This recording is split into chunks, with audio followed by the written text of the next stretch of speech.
13 ਤਰੀਕ ਨੂੰ ਲੋਹੜੀ ਆਉਣ ਵਾਲੀ ਆ, ਪਰ ਉਸ 13 ਤਰੀਕ ਦਾ ਇੱਕ ਬਹੁਤ ਵੱਡਾ ਇਤਿਹਾਸ ਹੋਰ ਸੀ। ਜਦੋਂ ਦਰਬਾਰ ਸਾਹਿਬ ਦਾ ਨੀਂਹ ਪੱਥਰ ਰੱਖਣਾ ਸੀ ਤਾਂ ਸ੍ਰੀ ਗੁਰੂ ਅਰਜਨ ਦੇਵ ਜੀ ਨੇ ਉਹਨਾਂ ਨੂੰ ਹੀ ਉੱਥੇ ਸੱਦਿਆ। ਸ੍ਰੀ ਗੁਰੂ ਅਰਜਨ ਦੇਵ ਜੀ ਨਾਲ ਉਹਨਾਂ ਦਾ ਬਹੁਤ ਸਾਰਾ ਪ੍ਰੇਮ ਸੀਗਾ, ਉਹਨਾਂ ਦਾ ਬਹੁਤ ਸਾਰਾ ਮਾਣ ਸਨਮਾਨ ਕਰਦੇ ਸੀ। ਗੁਰੂ ਮਹਾਰਾਜ ਦੀਆਂ ਕੁਝ ਗੱਲਾਂ ਬਾਤਾਂ, ਉਹਨਾਂ ਕੋਲ ਕੁਝ ਅਜਿਹੀਆਂ ਯਾਦਾਂ, ਕੁਝ ਤਸਵੀਰਾਂ ਨੇ, ਕੁਝ ਪੰਜਵੇਂ ਪਾਤਸ਼ਾਹ ਦੀਆਂ, ਉਹ ਸਾਰਾ ਕੁਝ ਇਸ ਪ੍ਰੋਗਰਾਮ ਦੇ ਵਿੱਚ ਅਸੀਂ ਜ਼ਿਕਰ ਕਰਾਂਗੇ। जी प्लीज ਜਿਹੜੀਆਂ ਇਹ ਤਸਵੀਰਾਂ ਆਪ ਦੇਖ ਰਹੇ ਹੋ, ਇਹ ਇੱਕ ਜਿਹੜੀ ਦੇਗਚੀ ਜੀ ਨਜ਼ਰ ਆ ਰਹੀ ਹੈ ਆਪ ਨੂੰ, ਇਹ ਉਸ ਵਕਤ ਦੇ ਬਿਹਤਰੀਨ ਸੁਨਾਰ ਜਿਹੜੇ ਸਨ ਆਪਣੇ ਹੱਥਾਂ ਦੇ ਨਾਲ ਬਣਾਇਆ ਕਰਦੇ ਸਨ। ਇਹ ਜਿਹੜੇ ਗਲਾਸ ਆਪ ਜੀ ਦੇਖ ਰਹੇ ਹੋ, ਇਹ ਗਲਾਸ ਉਹ ਗਲਾਸ ਨੇ ਜਿਨ੍ਹਾਂ ਦੀ ਨਾਲ ਲਬ ਲਗਾ ਲਗਾ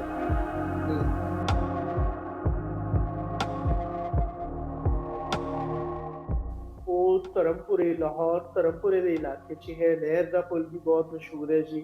ਨਹਿਰ ਦਾ ਪੁਲ ਧਰਮਪੁਰੇ ਦਾ ਇਲਾਕਾ, ਉਧਰ ਸਾਈਂ ਜੀ ਦਾ ਜਿਹੜਾ ਹੈ ਸਥਾਨ ਮੌਜੂਦ ਹੈ।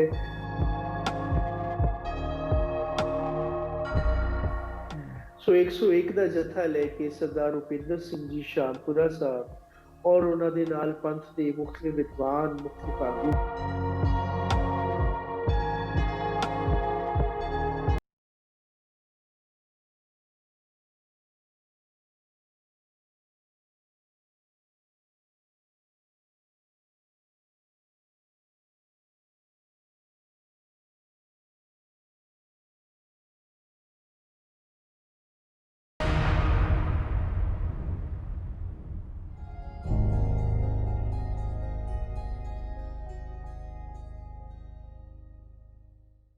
ਪ੍ਰਾਈਮ ਏਸ਼ੀਆ ਟੈਲੀਵਿਜ਼ਨ ਦੇਖਣ ਵਾਲੇ ਸਾਰੇ ਹੀ ਦਰਸ਼ਕਾਂ ਨੂੰ ਜੋਗਰਾਜ ਸਿੰਘ ਕਾਲੋਂ ਵੱਲੋਂ ਪਿਆਰ ਭਰੀ ਸਤਿ ਸ਼੍ਰੀ ਅਕਾਲ।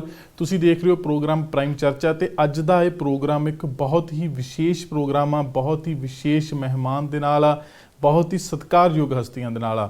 ਸਭ ਤੋਂ ਪਹਿਲਾਂ ਤੇ ਜਨਵਰੀ ਮਹੀਨਾ ਚੱਲਦਾ ਪਿਆ ਆ। ਅਸੀਂ ਜਨਵਰੀ ਮਹੀਨੇ 'ਚ ਜਦੋਂ ਦੇਖਦੇ ਹਾਂ ਤੇ ਅਸੀਂ ਦੇਖਦੇ ਹਾਂ ਵੀ 13 ਤਰੀਕ ਨੂੰ ਲੋਹੜੀ ਆਉਣ ਵਾਲੀ ਆ, ਪਰ ਉਸ 13 ਤਰੀਕ ਦਾ ਇੱਕ ਬਹੁਤ ਵੱਡਾ ਇਤਿਹਾਸ ਹੋਰ ਸੀ ਜਿਸ ਨੂੰ ਸ਼ਾਇਦ ਅਸੀਂ ਬੋਲਦੇ ਹਾਂ ਪਰ ਸਾਨੂੰ ਐਗਜ਼ੈਕਟਲੀ ਪਤਾ ਨਹੀਂ ਕਿ ਉਸ ਦਿਨ ਦਾ ਇਤਿਹਾਸ ਕੀ ਸੀ। ਕੋਸ਼ਿਸ਼ ਕਰਾਂਗੇ ਤੁਹਾਨੂੰ 13 ਤਰੀਕ ਦੇ ਉਸ ਇਤਿਹਾਸ ਦੇ ਨਾਲ, ਉਸ ਗੌਰਵਮਈ ਇਤਿਹਾਸ ਦੇ ਨਾਲ ਅਸੀਂ ਇਸ ਪ੍ਰੋਗਰਾਮ ਦੇ ਵਿੱਚ ਜਾਣੂ ਕਰਵਾ ਸਕੀਏ। ਅਸੀਂ ਜਦੋਂ ਗੱਲ ਕਰਦੇ ਹਾਂ ਸਿੱਖ ਕੌਮ ਦੀ, ਤਾਂ ਸਿੱਖ ਧਰਮ ਦੇ ਵਿੱਚ ਦਰਬਾਰ ਸਾਹਿਬ ਦਾ ਬਹੁਤ ਉੱਚਾ ਸੁੱਚਾ ਸਥਾਨ ਆ। ਇਹਦੇ ਨਾਲ ਹੀ ਬਹੁਤ ਹੀ ਇੱਕ ਪਾਕ ਪਵਿੱਤਰ ਰੂਹ, ਜਿਨ੍ਹਾਂ ਦਾ ਸਿੱਖ ਨਹੀਂ ਬਲਕਿ ਮੁਸਲਿਮ ਭਾਈਚਾਰੇ ਵਿੱਚ ਵੀ ਦੇਸ਼ਾਂ ਵਿਦੇਸ਼ਾਂ 'ਚ, ਦੁਨੀਆ ਦੇ ਹਰ ਕੋਨੇ 'ਤੇ ਜਿੱਥੇ ਵੀ ਕਿਤੇ ਕੋਈ ਵੀ ਬੈਠਾ ਉਹਨਾਂ ਦਾ ਸਤਿਕਾਰ ਕਰਦਾ ਆ। ਜਦੋਂ ਅਸੀਂ ਪੰਜਵੇਂ ਪਾਤਸ਼ਾਹ ਦੀ ਗੱਲ ਕਰਦੇ ਹਾਂ ਤੇ ਸ੍ਰੀ ਗੁਰੂ ਅਰਜਨ ਦੇਵ ਜੀ ਨਾਲ ਉਹਨਾਂ ਦਾ ਬਹੁਤ ਸਾਰਾ ਪ੍ਰੇਮ ਸੀਗਾ, ਉਹਨਾਂ ਦਾ ਬਹੁਤ ਸਾਰਾ ਮਾਣ ਸਨਮਾਨ ਕਰਦੇ ਸੀ। ਇੱਥੋਂ ਤੱਕ ਕਿ ਜਦੋਂ ਦਰਬਾਰ ਸਾਹਿਬ ਦਾ ਨੀਂਹ ਪੱਥਰ ਰੱਖਣਾ ਸੀ ਤਾਂ ਸ੍ਰੀ ਗੁਰੂ ਅਰਜਨ ਦੇਵ ਜੀ ਨੇ ਉਹਨਾਂ ਨੂੰ ਹੀ ਉੱਥੇ ਸੱਦਿਆ। ਤੁਹਾਨੂੰ ਹੁਣ ਤੱਕ ਪਤਾ ਲੱਗ ਹੀ ਗਿਆ ਹੋਵੇਗਾ ਮੇਰੀ ਮੁਰਾਦ ਸਾਈਂ ਮੀਆਂ ਮੀਰ ਜੀ। ਅਸੀਂ ਸਾਈਂ ਮੀਆਂ ਮੀਰ ਜੀ ਬਾਰੇ ਸਾਰਿਆਂ ਨੇ ਹੀ ਸੁਣਿਆ ਕਿ ਦਰਬਾਰ ਸਾਹਿਬ ਦਾ ਨੀਂਹ ਪੱਥਰ ਜਿਹੜਾ ਆ ਉਹ ਗੁਰੂ ਅਰਜਨ ਦੇਵ ਜੀ ਨੇ ਇੱਕ ਮੁਸਲਿਮ ਪੀਰ ਕੋਲੋਂ ਰਖਵਾਇਆ ਸੀ, ਪਰ ਅਸੀਂ ਉਸ ਤੋਂ ਅੱਗੇ ਬਹੁਤਾ ਕੁਝ ਨਹੀਂ ਜਾਣਦੇ ਕਿ ਉਹਦੇ ਮਗਰ ਦੀ ਕੀ ਸਥਿਤੀ ਸੀ, ਕਿਵੇਂ ਸਾਰਾ ਕੁਝ ਹੋਇਆ ਤੇ ਕਿੰਨਾ ਪ੍ਰੇਮ ਪਿਆਰ ਸੀ ਗੁਰੂ ਮਹਾਰਾਜ ਜੀ ਦਾ ਉਹਨਾਂ ਨਾਲ। ਸੋ ਉਹ ਸਾਰਾ ਕੁਝ ਅੱਜ ਦੇ ਇਸ ਪ੍ਰੋਗਰਾਮ ਦੇ ਵਿੱਚ ਤੁਹਾਡੇ ਸਾਹਮਣੇ ਰੱਖਾਂਗੇ। ਉਮੀਦ ਕਰਾਂਗੇ ਕਿ ਸਾਰੀ ਗੱਲਬਾਤ ਤੁਸੀਂ ਬਹੁਤ ਆਰਾਮ ਦੇ ਨਾਲ, ਸਹਿਜ ਦੇ ਨਾਲ ਸੁਣੋਗੇ ਤੇ ਸਾਡੇ ਨਾਲ ਇਵੇਂ ਹੀ ਸਾਥ ਦਿਓਗੇ। ਤੇ ਅੱਜ ਅਸੀਂ ਬਹੁਤ ਵਿਸ਼ੇਸ਼ ਮਹਿਮਾਨ ਸਾਡੇ ਨਾਲ ਲਾਹੌਰ ਪਾਕਿਸਤਾਨ ਤੋਂ ਜੁੜਨਗੇ। ਸਾਈਂ ਮੀਆਂ ਮੀਰ ਜੀ ਦੇ ਗੱਦੀ ਨਸ਼ੀਨ ਸਾਈਂ ਅਲੀ ਰਜ਼ਾ ਕਾਦਰੀ ਜੀ, ਉਹਨਾਂ ਦਾ ਸਭ ਤੋਂ ਪਹਿਲਾਂ ਤੇ ਸਵਾਗਤ ਕਰਦੇ ਹਾਂ ਪ੍ਰੋਗਰਾਮ ਦੇ ਵਿੱਚ, ਤੇ ਫਿਰ ਹੌਲੀ ਹੌਲੀ ਕਰਕੇ ਤੁਹਾਡੇ ਨਾਲ ਗੱਲਬਾਤ ਕਰਾਉਂਦੇ ਹਾਂ। ਸਾਈਂ ਜੀ ਦੀਆਂ ਗੱਲਾਂ ਬਾਤਾਂ ਕਰਾਂਗੇ, ਉਸ ਵੇਲੇ ਦੇ ਹਾਲਾਤ ਬਾਰੇ ਥੋੜ੍ਹਾ ਬਹੁਤ ਜਾਣਨ ਦੀ ਕੋਸ਼ਿਸ਼ ਕਰਾਂਗੇ। ਗੁਰੂ ਮਹਾਰਾਜ ਦੀਆਂ ਕੁਝ ਗੱਲਾਂ ਬਾਤਾਂ, ਉਹਨਾਂ ਕੋਲ ਕੁਝ ਅਜਿਹੀਆਂ ਯਾਦਾਂ, ਕੁਝ ਤਸਵੀਰਾਂ ਨੇ, ਕੁਝ ਪੰਜਵੇਂ ਪਾਤਸ਼ਾਹ ਦੀਆਂ, ਉਹ ਸਾਰਾ ਕੁਝ ਇਸ ਪ੍ਰੋਗਰਾਮ ਦੇ ਵਿੱਚ ਅਸੀਂ ਜ਼ਿਕਰ ਕਰਾਂਗੇ। ਸਭ ਤੋਂ ਪਹਿਲਾਂ ਅਲੀ ਰਜ਼ਾ ਕਾਦਰੀ ਜੀ ਦਾ ਸਵਾਗਤ ਕਰਦੇ ਹਾਂ। ਵਾਹਿਗੁਰੂ ਜੀ ਕਾ ਖਾਲਸਾ, ਵਾਹਿਗੁਰੂ ਜੀ ਕੀ ਫਤਿਹ। ਤੁਹਾਡਾ ਸਵਾਗਤ ਹੈ ਜੀ ਪ੍ਰਾਈਮ ਏਸ਼ੀਆ ਟੀਵੀ ਤੇ। ਬਹੁਤ ਮਿਹਰਬਾਨੀ ਜੀ, ਮੈਂ ਬਹੁਤ ਸ਼ੁਕਰਗੁਜ਼ਾਰ ਹਾਂ ਪ੍ਰਾਈਮ ਏਸ਼ੀਆ ਟੀਵੀ ਦਾ ਔਰ ਆਪकी ਸਮੂਹ ਟੀਮ ਦਾ। ਔਰ ਆਪ ਜੀ ਨੇ ਬਹੁਤ ਅੱਜ ਮੇਰੇ ਵਾਸਤੇ ਬਹੁਤ ਵੱਡਾ ਉਪਰਾਲਾ ਕੀਤਾ ਕਿ ਫਕੀਰ ਦੀ ਆਵਾਜ਼ ਨੂੰ ਪੰਥ ਤੱਕ ਪਹੁੰਚਾਉਣ ਦੀ ਕੋਸ਼ਿਸ਼ ਕੀਤੀ। ਰੱਬ ਆਪ ਜੀ ਇਸ ਕੋਸ਼ਿਸ਼ ਨੂੰ ਕਬੂਲ ਫਰਮਾਏ ਔਰ ਜਿੰਨੇ ਵੀ ਦਰਸ਼ਕ ਇਹਨੂੰ ਦੇਖ ਰਹੇ ਨੇ, ਸੁਣ ਰਹੇ ਨੇ, ਰੱਬ ਆਪ ਸਾਰਿਆਂ ਨੂੰ ਬਰਕਤਾਂ ਨਾਲ ਨਵਾਜ਼ੇ ਜੀ। ਬਿਲਕੁਲ ਸਾਈਂ ਜੀ, ਅਸੀਂ ਜਦੋਂ ਸਾਈਂ ਮੀਆਂ ਮੀਰ ਜੀ ਦਾ ਬਾਰੇ ਸੁਣਦੇ ਸੀ, ਪੜ੍ਹਦੇ ਸੀ, ਕਿਤੇ ਜ਼ਿਕਰ ਹੁੰਦਾ ਸੀ ਤੇ ਸਾਡੇ ਮਨ 'ਚ ਬਹੁਤ ਜ਼ਿਆਦਾ ਸਤਿਕਾਰ ਆਉਂਦਾ ਸੀ। ਸਾਰਿਆਂ ਹੀ ਸਿੱਖਾਂ ਦਾ ਵਿੱਚ ਇੱਕ ਬਹੁਤ ਹੀ ਅਲੱਗ ਪ੍ਰੇਮ ਆ ਸਾਈਂ ਜੀ ਹੁਣਾਂ ਦੇ ਨਾਲ। ਇਹ ਭਾਈਚਾਰਕ ਸਾਂਝ ਨੂੰ ਅਸੀਂ ਹੋਰ ਵਧੀਆ ਤਰੀਕੇ ਨਾਲ ਕਿਵੇਂ ਮਜ਼ਬੂਤ ਕਰ ਸਕਦੇ ਹਾਂ? ਕੁਛ ਅਸੀਂ ਪੁਰਾਣੇ ਵੇਲੇ ਦੀਆਂ ਗੱਲਾਂ ਬਾਤਾਂ ਕਰਾਂਗੇ ਤੇ ਕੁਛ ਆਉਣ ਵਾਲੇ ਸਮੇਂ ਦੀਆਂ ਗੱਲਾਂ ਬਾਤਾਂ ਕਰਾਂਗੇ। ਸਭ ਤੋਂ ਪਹਿਲਾਂ ਤੇ ਮੈਂ ਤੁਹਾਡੇ ਕੋਲੋਂ ਇਹ ਜਾਣਨਾ ਚਾਹੁੰਦਾ ਕਿ ਜਦੋਂ ਸਾਈਂ ਮੀਆਂ ਮੀਰ ਜੀ ਹੁਣਾਂ ਨੂੰ ਪੰਜਵੇਂ ਪਾਤਸ਼ਾਹ ਸ੍ਰੀ ਗੁਰੂ ਅਰਜਨ ਦੇਵ ਜੀ ਹੁਣਾਂ ਨੇ ਸੱਦਾ ਭੇਜਿਆ ਨੀਂਹ ਪੱਥਰ ਦਾ, ਤੇ ਉਹ ਕਿਸ ਵਕਤ ਉਦੋਂ ਦੇ ਕਿਵੇਂ ਦੇ ਹਾਲਾਤ ਸੀ? ਕੌਣ ਸਾਈਂ ਜੀ ਹੁਣਾਂ ਨੂੰ ਲੈਣ ਗਿਆ ਸੀ ਤੇ ਨਾਲ ਹੀ ਕਿਸ ਤਰ੍ਹਾਂ ਉਸ ਵਕਤ ਅੰਮ੍ਰਿਤਸਰ ਪਹੁੰਚੇ ਸੀ ਸਾਈਂ ਜੀ ਹੁਣੀ? ਜੀ ਸਭ ਤੋਂ ਪਹਿਲੇ ਤੇ ਮੈਂ ਸਮੂਹ ਦਰਸ਼ਕਾਂ ਨੂੰ ਇਸ ਚੀਜ਼ ਦਾ ਲਾਜ਼ਮੀ ਦੱਸਣਾ ਚਾਹਾਂਗਾ ਜੀ ਕਿ ਸਾਈਂ ਮੀਆਂ ਮੀਰ ਜੀ ਦੇ ਨਾਲ ਜਿਹੜਾ ਪ੍ਰੇਮ, ਪਿਆਰ ਔਰ ਮੁਹੱਬਤ ਦਾ ਤਾਲੁਕ ਕਾਇਮ ਕੀਤਾ ਗਿਆ ਸੀ, ਗੁਰੂ ਰਾਮਦਾਸ ਜੀ ਮਹਾਰਾਜ ਦੇ ਦੌਰ 'ਚ ਖੁਦ ਗੁਰੂ ਰਾਮਦਾਸ ਜੀ ਮਹਾਰਾਜ ਨੇ ਸਾਈਂ ਜੀ ਨੂੰ ਆਪਣੀ ਮਿੱਤਰਤਾ ਵਾਸਤੇ ਮੁੰਤਖਬ ਕੀਤਾ। ਔਰ ਇਹ ਪਿਆਰ ਮਿੱਤਰਤਾ ਦਾ ਰਿਸ਼ਤਾ ਚਲਦਾ ਚਲਦਾ ਆਪਸੀ ਅਕੀਦਤ ਤੋਂ ਪਿਆਰ ਔਰ ਇhtਰਾਮ 'ਚ ਪਹੁੰਚਿਆ। ਸਭ ਤੋਂ ਪਹਿਲੇ ਤੇ ਗੁਰੂ ਰਾਮਦਾਸ ਜੀ ਮਹਾਰਾਜ ਦੀ ਖੁਆਇਸ਼ ਸੀ ਕਿ ਮੈਂ ਜਿਹੜਾ ਹੈ ਰੱਬ ਦਾ ਘਰ ਬਣਾਉਣਾ ਚਾਹ ਰਿਹਾ ਹਾਂ, ਔਰ ਰੱਬ ਦਾ ਘਰ ਮੈਂ ਉਸ ਪਾਵਨ ਪਵਿੱਤਰ ਸ਼ਹਿਰ ਦੇ ਅੰਦਰ ਬਣਾਵਾਂਗਾ। ਔਰ ਉਹਨੂੰ ਪਾਵਨ ਪਵਿੱਤਰ ਇਸ ਕਰਕੇ ਕੀਤਾ ਜਾਏਗਾ ਕਿ ਉੱਥੇ ਰੱਬ ਦਾ ਘਰ ਬਣੇਗਾ। ਗੁਰੂ ਰਾਮਦਾਸ ਜੀ ਮਹਾਰਾਜ ਦੀ ਇਹ ਖੁਆਇਸ਼ ਸੀ। ਇਹ ਖੁਆਇਸ਼ ਦੇ ਮੁਤਾबिक आपने काम कराना शुरू किया और हरमंदिर साहब की सराउंडिंग और तमाम तर मामलात करने शुरू किए। मगर हरमंदिर साहब का ਜਿਹੜਾ ਕੇਂਦਰੀ ਸਥਾਨ ਹੈ ਸੱਚਖੰਡ ਸਾਹਿਬ, ਉਹਦੀ ਨੀਂਹ ਪੱਥਰ ਦਾ ਵੇਲਾ ਹਲੇ ਦੂਰ ਸੀ। ਜਦੋਂ ਗੁਰਿਆਈ ਦੀ ਗੱਦੀ ਗੁਰੂ ਅਰਜਨ ਦੇਵ ਜੀ ਮਹਾਰਾਜ ਨੂੰ ਮਿਲੀ ਔਰ ਗੁਰੂ ਅਰਜਨ ਦੇਵ ਜੀ ਮਹਾਰਾਜ ਨੇ ਵੀ ਬਿਲਕੁਲ ਉਸੇ ਤਰ੍ਹਾਂ ਹੀ ਗੁਰੂ ਰਾਮਦਾਸ ਜੀ ਮਹਾਰਾਜ ਦੇ ਨਕਸ਼ੇ ਕਦਮ ਤੇ ਚੱਲਦੇ ਹੋਏ ਸਾਈਂ ਮੀਆਂ ਮੀਰ ਜੀ ਨਾਲ ਹਮੇਸ਼ਾ ਰਾਬਤਾ ਔਰ ਹਮੇਸ਼ਾ ਉਹਨਾਂ ਦੇ ਨਾਲ ਸਲਾਹ ਕਰਦੇ ਰਹੇ। ਉਹ ਭਾਗਾਂ ਵਾਲਾ ਦਿਨ ਆਇਆ ਕਿ ਗੁਰੂ ਅਰਜਨ ਦੇਵ ਜੀ ਮਹਾਰਾਜ ਨੇ ਆਪਣੀ ਖਾਸ ਸਵਾਰੀ ਵਾਲੀ ਪਾਲਕੀ ਆਪਣੇ ਕੋਤਰਸੋ ਦੇ ਜੱਥੇ ਤੇ ਦੇ ਕੇ ਲਾਹੌਰ ਭੇਜਿਆ ਕਿ ਜਾ ਕੇ ਸਾਈਂ ਮੀਆਂ ਮੀਰ ਜੀ ਨੂੰ ਲੈ ਕੇ ਆ। ਗੁਰੂ ਜੀ ਮਹਾਰਾਜ ਦੀ ਖਾਸ ਪਾਲਕੀ ਦੇ ਅੰਦਰ ਸਾਈਂ ਜੀ ਸਵਾਰ ਹੋਏ ਔਰ ਆਪ ਜੀ ਦੇ ਨਾਲ ਲਾਹੌਰ ਤੋਂ ਜਿਸ ਤਰ੍ਹਾਂ ਪੰਥ ਦੇ ਅੰਦਰ ਨਿਹੰਗ ਜਥੇਬੰਦੀਆਂ ਹੁੰਦੀਆਂ ਨੇ, ਉਸ ਤਰ੍ਹਾਂ ਮੁਸਲਮਾਨ ਫਕੀਰਾਂ ਦੇ ਨਾਲ ਮਲੰਗ ਹੁੰਦੇ ਨੇ ਜੀ। ਮਲੰਗਾ ਦਾ ਵੀ ਚੰਗਾ ਸਾਰੇ ਮਲੰਗ ਜਿਹੜੇ ਸਨ ਖੁਸ਼ੀਆਂ ਦਾ ਕਿਉਂਕਿ ਦਿਹਾੜਾ ਸੀ। ਉਹ ਖੁਆਹਿਸ਼, ਉਹ ख्वाब ਦੀ ਤਕਮੀਲ ਹੋਣੇ ਜਾ ਰਹੀ ਸੀ ਜਿਹੜਾ ਗੁਰੂ ਰਾਮਦਾਸ ਜੀ ਮਹਾਰਾਜ ਨੇ ਵੇਖਿਆ ਸੀ। ਤੇ ਹਰ ਕੋਈ ਬਹੁਤ ਖੁਸ਼ ਸੀ, ਬੜੀ ਉਤਸ਼ਾਹ, ਪਿਆਰ, ਮੁਹੱਬਤ ਤੇ ਬੜੇ ਚਾਵਾਂ ਦੇ ਨਾਲ ਹਰ ਕੋਈ ਇਸ ਮਾਮਲੇ ਤੇ ਜਾ ਰਿਹਾ ਸੀ। ਤੇ ਉੱਥੇ ਮੁਸਲਮਾਨ ਫਕੀਰ ਜਲੀਆਂ ਪਾਉਂਦੇ ਪਾਉਂਦੇ ਸਾਈਂ ਜੀ ਦੇ ਨਾਲ ਸਾਰੇ ਰਸਤੇ ਟੁਰਦੇ ਗਏ। ਸਾਈਂ ਜੀ ਦਾ ਜਿਹੜਾ ਮੁਕਾਮ ਹੈ ਉੱਥੋਂ ਤਕਰੀਬਨ ਹਰਮੰਦਰ ਸਾਹਿਬ ਅਪਰੋਕਸੀਮੇਟਲੀ 50 ਕਿਲੋਮੀਟਰ ਲਗਾ ਲਓ ਜਾਂ 60 ਕਿਲੋਮੀਟਰ, ਇਸ ਤੋਂ ਜ਼ਿਆਦਾ ਨਹੀਂ ਹੈ। ਸਫ਼ਰ ਤੈਅ ਕੀਤਾ ਗਿਆ ਜੀ, ਸਾਰੇ ਮਾਮਲਾਤ ਕੀਤੇ ਗਏ। ਉੱਥੇ ਗੁਰੂ ਜੀ ਮਹਾਰਾਜ ਨੇ ਬਹੁਤ ਪਿਆਰ ਮੁਹੱਬਤ ਦੇ ਨਾਲ ਸਾਈਂ ਮੀਆਂ ਮੀਰ ਜੀ ਨੂੰ ਰਿਸੀਵ ਕੀਤਾ ਔਰ ਸਾਈਂ ਜੀ ਦੇ ਨਾਲ ਲਾਹੌਰ ਤੋਂ 7100 ਦੀ ਤਾਦਾਦ ਦੇ ਨਾਲ ਮਲੰਗ ਜਥੇਬੰਦੀਆਂ ਵੀ ਗਈ ਜੀ। ਤੇ ਉਸ ਵਕਤ ਜਦੋਂ ਸਾਈਂ ਮੀਆਂ ਮੀਰ ਜੀ ਆਏ, ਨਾਲ ਸੰਗਤ ਵੀ ਕਾਫੀ ਹੋਣੀ ਆ, ਸੋ ਕਿੰਨੀ ਸੰਗਤ ਸੀ ਸਾਨੂੰ ਉਹ ਵੀ ਦੱਸ ਦਿਓ। ਤੇ ਜਦੋਂ ਅੰਮ੍ਰਿਤਸਰ ਸਾਹਿਬ ਵਿਖੇ ਪਹੁੰਚੇ ਤਾਂ ਕਿੱਥੇ ਠਹਿਰੇ, ਕਿੱਥੇ ਰਹਿਣ ਦਾ ਇੰਤਜ਼ਾਮ ਉਹਨਾਂ ਵਾਸਤੇ ਜਿਹੜਾ ਕੀਤਾ ਗਿਆ ਸੀ? ਜੀ ਸਾਈਂ ਜੀ ਦੇ ਨਾਲ ਆਪਦੇ ਸੇਵਕ ਔਰ ਮਲੰਗ ਜਥੇਬੰਦੀਆਂ ਗਈਆਂ ਸਨ, ਜਿਹੜੀਆਂ ਜਲੀਆਂ ਪਾਉਂਦੇ ਪਾਉਂਦੇ ਆਪ ਜੀ ਦੇ ਨਾਲ ਚਲਦੇ ਗਏ। ਔਰ ਉਹਨਾਂ ਨੂੰ ਹਰਮੰਦਰ ਸਾਹਿਬ ਦੇ ਪ੍ਰੈਮਿਸਿਸ ਦੇ ਬਾਹਰ ਇੱਕ ਬਗੀਚੀ ਸੀ ਜੀ, ਉਸ ਬਗੀਚੀ ਦੇ ਅੰਦਰ ਠਹਿਰਾਇਆ ਗਿਆ। ਔਰ ਉਹ ਫਕੀਰ ਦਰਵੇਸ਼ ਮਲੰਗ ਜਿਹੜੇ ਸਨ ਉਹ ਜਲੀਆਂ ਪਾਉਂਦੇ ਰਹਿੰਦੇ ਸਨ। ਜਿਸ ਤਰ੍ਹਾਂ आपने ਦੇਖਿਆ ਹੋਣਾ ਰਕਸ਼ਾ ਦਰਵੇਸ਼ਾ ਜਿਹੜਾ ਮੁਸਲਿਮ ਵਰਲਡ 'ਚ ਬੜਾ ਇੱਕ ਕਾਮਨ ਹੈ, ਇਸੇ ਤਰ੍ਹਾਂ ਹੀ ਉਹਨੂੰ ਪੰਜਾਬੀ 'ਚ ਜਲੀਆਂ ਕਿਹਾ ਜਾਂਦਾ ਹੈ ਜੀ। ਜਿਹੜੇ ਜਲੀਆਂ ਪਾਉਂਦੇ ਸਨ ਉਹ ਜਲੀਆਂ ਪਾਉਂਦੇ ਪਾਉਂਦੇ ਨਾਲ ਗਏ ਔਰ ਉੱਥੇ ਆਪ ਜੀ ਨੂੰ ਠਹਿਰਾਇਆ ਗਿਆ, ਜਿਹਦਾ ਨਾਮ ਬਾਅਦ 'ਚ ਤਾਰੀਖ ਨੇ ਜਲਿਆਂਵਾਲਾ ਬਾਗ ਰੱਖਿਆ ਗਿਆ। ਜੀ ਜੀ ਜੀ ਸਾਡੇ ਬਹੁਤ ਸਾਰੇ ਦਰਸ਼ਕ ਜਾਂ ਸਾਡੇ ਬਹੁਤ ਸਾਰੇ ਵੇਖਣ ਵਾਲੇ ਇਸ ਗੱਲ ਤੋਂ ਸ਼ਾਇਦ ਵਾਕਿਫ ਨਾ ਹੋਣ ਕਿ ਜਲਿਆਂਵਾਲੇ ਬਾਗ ਦਾ ਆਖਿਰਕਾਰ ਉਹ ਨਾਮ ਕਿਸ ਤਰ੍ਹਾਂ ਰੱਖਿਆ ਗਿਆ। ਮੈਂ ਚਾਹੁੰਦਾ ਤੁਸੀਂ ਆਪਣੇ ਮੁਖਾਰਬਿਨ ਤੋਂ ਸਾਨੂੰ ਥੋੜਾ ਜਿਹਾ ਇਹਦੇ ਇਤਿਹਾਸ ਨਾਲ ਵੀ ਜਾਣੂ ਕਰਵਾਓ। ਜੀ ਜਦੋਂ ਸਾਈਂ ਜੀ ਆਪਣੇ ਸੇਵਕਾਂ ਨੂੰ ਬੁਲਾਉਂਦੇ ਸਨ ਪੰਥ ਦੇ ਕਿਸੇ ਵੀ ਸੇਵਕ ਦੇ ਥਰੂ ਬੁਲਾਉਂਦੇ ਸਨ ਕਿ ਜਾਓ ਮੇਰੇ ਨਾਲ ਜਿਹੜੇ ਮਲੰਗ ਆਏ ਨੇ ਉਹਨਾਂ ਨੂੰ ਬੁਲਾ ਕੇ ਲਿਆਓ। ਤੇ ਕਹਿੰਦੇ ਜੀ ਸਾਈ ਜੀ ਉਹ ਤੇ ਹਰ ਵੇਲੇ ਜਲੀਆਂ ਪਾਉਂਦੇ ਰਹਿੰਦੇ ਨੇ। ਆਪਨੇ ਕਿਹਾ ਹਾਂ ਉਹਨੇ ਜਲੀਆਂ ਨੂੰ ਬੁਲਾ ਕੇ ਲਿਆਓ। ਤੇ ਜਦੋਂ ਜਲਿਆਂ ਨੂੰ ਬੁਲਾ ਕੇ ਲਿਆਣਾ, ਸਾਈ ਜੀ ਨੇ ਜੋ ਵੀ ਗੱਲਬਾਤ ਕਰਨੀ, ਆਪਣੇ ਮਾਮਲਾਤ ਕਰਨੇ, ਉਸ ਤੋਂ ਬਾਅਦ ਫਿਰ ਉਹਨਾਂ ਨੇ ਵਾਪਸ ਆਪਣੀ ਜਗ੍ਹਾ ਤੇ ਚਲੇ ਜਾਣਾ। ਔਰ ਉਹਨਾਂ ਦੀ ਇੱਕ ਆਪਣੀ ਰੂਟੀਨ ਹੁੰਦੀ ਸੀ, ਉਹ ਜ਼ਿਕਰ ਕਰਦੇ ਰਹਿੰਦੇ ਸਨ, ਜਲੀਆਂ ਪਾਉਂਦੇ ਰਹਿੰਦੇ ਸਨ। ਇਸ ਲਿਹਾਜ਼ ਦੇ ਨਾਲ ਉਹਨਾਂ ਦੇ ਠਹਿਰਨ ਵਾਲੇ ਮੁਕਾਮ ਨੂੰ ਜਲਿਆਂਵਾਲਾ ਬਾਗ ਦਾ ਨਾਮ ਦਿੱਤਾ ਗਿਆ। ਜੀ ਬਿਲਕੁਲ। ਅਸੀਂ ਕੋਈ ਵੀ ਦੇਸ਼ਾਂ ਵਿਦੇਸ਼ਾਂ ਤੋਂ ਜਦੋਂ ਵੀ ਦਰਬਾਰ ਸਾਹਿਬ ਹਰਿਮੰਦਰ ਸਾਹਿਬ ਜਾਂਦੇ ਨੇ ਤੇ ਫਿਰ ਉਹਨਾਂ ਦੀ ਕੋਸ਼ਿਸ਼ ਹੁੰਦੀ ਕਿ ਜਲਿਆਂਵਾਲਾ ਬਾਗ ਵੀ ਜ਼ਰੂਰ ਦੇਖਿਆ ਜਾਏ। ਉਹਦੇ ਵੱਖੋ ਵੱਖ ਇਤਿਹਾਸਕ ਜਿਹੜੇ ਉਹਦੇ ਪੰਨੇ ਨੇ ਜਲਿਆਂਵਾਲੇ ਬਾਗ ਦੇ, ਤੇ ਬਾਅਦ ਵਿੱਚ ਕਾਫੀ ਲਿਖੇ ਗਏ, ਕੁਝ ਚੰਗੇ ਕੁਝ ਮਾੜੇ, ਪਰ ਅਕਸਰ ਨਾਮ ਕਿੱਦਾਂ ਪਿਆ ਸੀ ਇਹ ਬਹੁਤੀ ਸੰਗਤ ਨਹੀਂ ਸੀ ਜਾਣਦੀ। ਸੋ ਅੱਜ ਉਹਦੇ ਵਾਸਤੇ ਦੱਸਣ ਵਾਸਤੇ ਤੁਹਾਡਾ ਬਹੁਤ ਬਹੁਤ ਧੰਨਵਾਦ।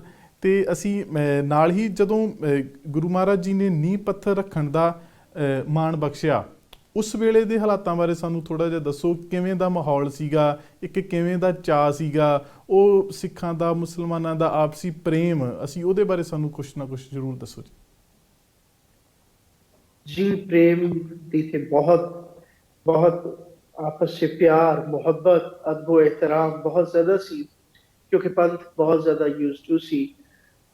गुरु रामदास जी महाराज के दौर तो ही साई मियां मीर जी दे नाल मिलन दे, जिथे साई मियां मीर जी ने आप जी जानते हो पंथ के हर मुकाम ते हर जगह ते पंथ का साथ दिता। खाओ गुरु रामदास जी महाराज का दौर सी, खा गुरु अर्जन देव जी महाराज का दौर सी, खा गुरु हरगोबिंद जी महाराज का दौर सी। साई मियां मीर जी हमेशा पंथ के नाल उन्हां दा साथ देते रहे और बेहतर तो बेहतर अंदाज नाल तमाम तर मामलात होंदे रहे। ते पंथ दे अंदर ਉਹੀ प्यार मोहब्बत ਦਾ ਰਿਸ਼ਤਾ ਕਾਇਮ ਸੀ, ਜਿਹੜਾ ਰਿਸ਼ਤਾ ਗੁਰੂ ਰਾਮਦਾਸ ਜੀ ਮਹਾਰਾਜ ਨੇ ਜੋੜਿਆ ਸੀ, ਜੀ। ਜਿਹੜਾ ਗੁਰੂ ਅਰਜਨ ਦੇਵ ਜੀ ਮਹਾਰਾਜ ਲੈ ਕੇ ਚੱਲਦੇ ਸੀ। ਤੇ ਜਿਸ ਵੇਲੇ ਨੀਂਹ ਪੱਥਰ ਰੱਖਿਆ ਉਹ ਦਿਨ, ਉਸ ਦਿਨ ਦੀ ਕੋਈ ਯਾਦ, ਉਸ ਦਿਨ ਦੀ ਕੋਈ ਗੱਲ, ਕੋਈ ਸਾਈਂ ਜੀ ਦੇ ਬੋਲ ਤੁਸੀਂ ਸਾਡੇ ਨਾਲ ਕੋਈ ਵੀ ਸਾਂਝੇ ਕਰਨੇ ਚਾਹੋ। ਜੀ ਹਰਮੰਦਰ ਸਾਹਿਬ ਦਾ ਉਹ ਭਾਗਾਂ ਵਾਲਾ ਦਿਹਾੜਾ ਆਇਆ, ਪਹਿਲੀ ਮਾਘ, ਜਦੋਂ तमाम पंथ इकट्ठी हुई, दूरों नजदीक तो सब ਨੂੰ बुलाया गया। कुछ ਜਿਹੜੇ